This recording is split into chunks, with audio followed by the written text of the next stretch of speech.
Hi there. I wanted to talk about why there should be a service distinction for students with dyslexia.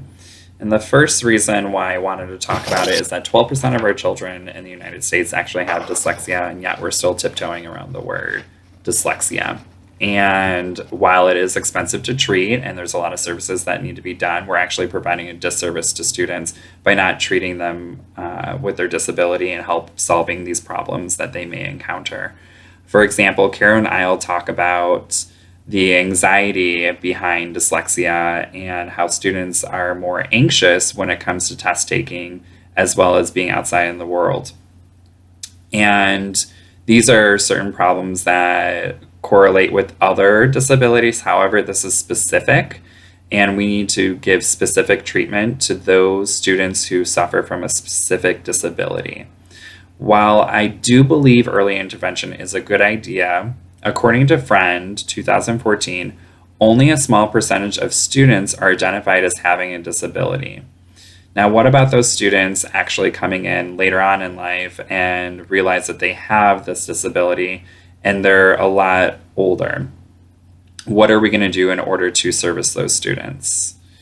Another reason why we should have a distinction is that, according to Hudson High and Albatabia, is that there is no correlation necessarily between intelligence itself and dyslexia. So we need to be able to provide those services without dumbing down the education and giving them the direct services that they need in order to make them feel like they understand the content, but without being looked down upon, especially in education services.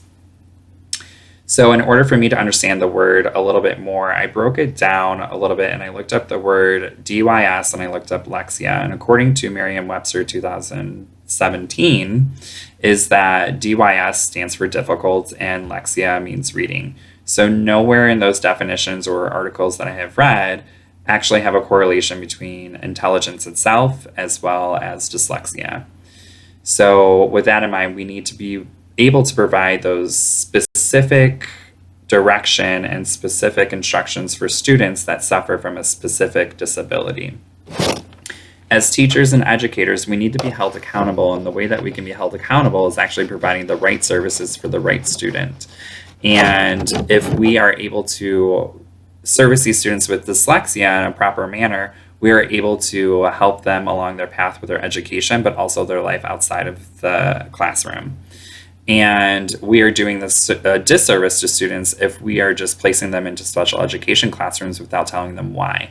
The awareness of dyslexia itself needs to be spread out and needs to be told of what dyslexia actually means. 12% of our children actually have it, and if history is the same, numbers continue to rise unless we start treating stuff and help understand of why this is happening. And I know that dyslexia is a very expensive service to cover, but if we don't do that, according to the idea, one of the stanchions is that we provide an appropriate free education for our students. And if we don't do this, we are just neglecting further what our students need in the future. As a question that I have is that with dyslexia, and how does that correlate, if it does correlate to dyscalculia, is there a similarity? And that's something that I will be researching. Thanks and have a great night.